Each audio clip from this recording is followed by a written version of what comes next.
Jioni, goli la dakika hizo, pointi zake tamu.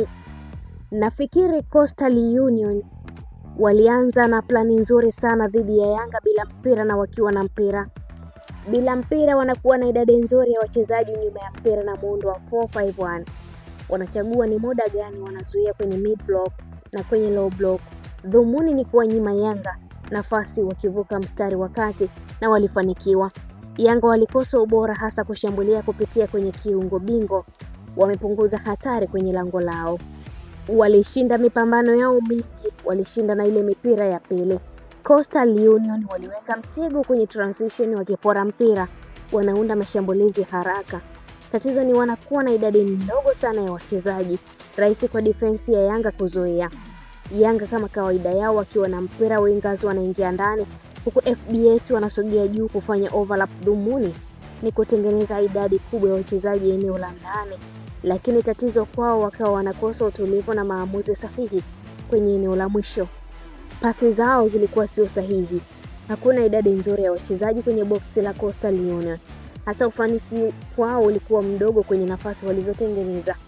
Kipindi cha pili Yanga waliwalazimisha Coastal kufanya makosa kwenye nusu yao. Walikuwa na idadi kubwa ya wachezaji kwenye boksi la mpinzani, then runs zao zilikuwa nzuri kuifungua defensive ya Coastal Union. Ni vile ufanisi kwenye nafasi ulikuwa mdogo.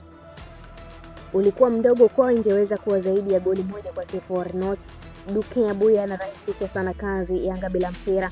Pacome Zouzoua, technician, ngumu defender kukabiliana naye kwenye 1v1. Prince Dube ameshinda hizi alama 3. Pongezi kwake. Celestine ilikuwa anatakiwa kuboresha game yake, makosa mengi sana akiwa na mpira.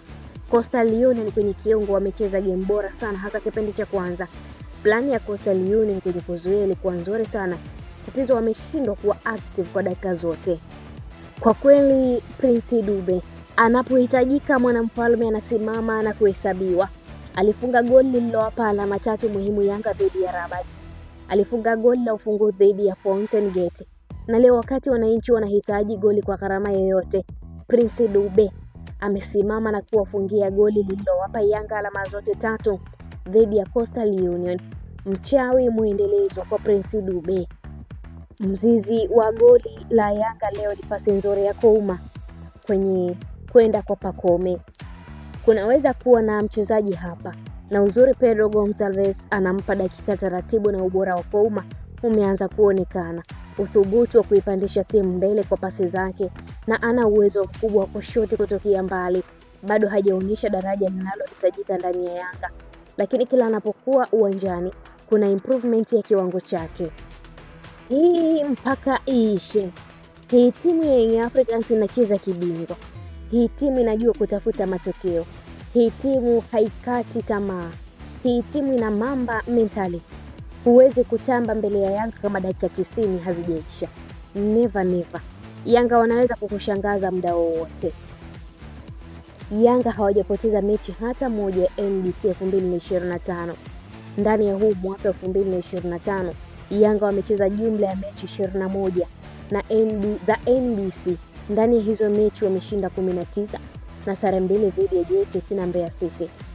Mara ya mwisho Yanga kupoteza mechi ya ligi kuu ni tarehe 7 mwezi wa 11 2024 dhidi ya Tabora TRA. So Yanga wamecheza mechi 26 mfululizo za NBC Premier League bila kupoteza. Na msimamo wa ligi hivi sasa: 1 JKT Tanzania alama 17, pointi 17. Young Africans Sport Club pointi 16. Pamba Jiji ya 3 pointi 16. Mashujaa FC ya 4 alama 13. Simba Sports ya 5 alama 12. Namungo FC ya 6 alama 12. Mtibwa Sukari namba 7 alama 10. Namba 9 ni Fountain Gate alama 10.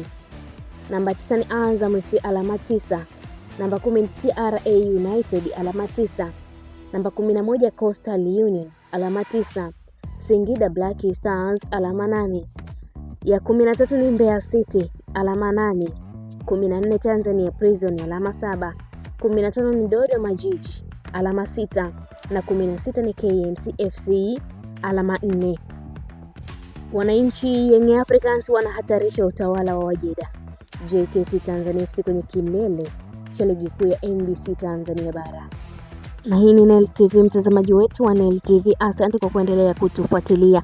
Nikukumbushe tu nilikuwa nawazungumzia Young Africans ambapo leo wamecheza dhidi ya Coastal Union na kuibuka na ushindi wa bao 1-0, hivyo kuibuka na alama zote tatu. Wananchi Young Africans wakijikita pale juu ambako sasa JKT Tanzania kivyo vyote lazima itampisha Young Africans ili asimame pale juu. Leo bwana, Young Africans imecheza na Coastal Union Dodoma, huku Simba Sport ikiwakaribisha Azam FC katika uwanja wa dimba la Benjamin Mkapa wakifungwa bao 2-0. Hivyo alama zote tatu kwenda kwa wauza ice cream ama matajiri wa jiji la Dar es Salaam, Azam FC. Nini maoni yako kuhusu mchezo ama michezo ya leo iliyochezwa? Mtazamaji wetu, achia comment, usisahau pia kusubscribe channel yetu, like, share pia kwa ndugu jamaa na marafiki ili nao waendelee kufurahia taarifa zetu kemkem za kimichezo. Mimi ni Lizo Sport, hadi wakati mwingine, kwa heri.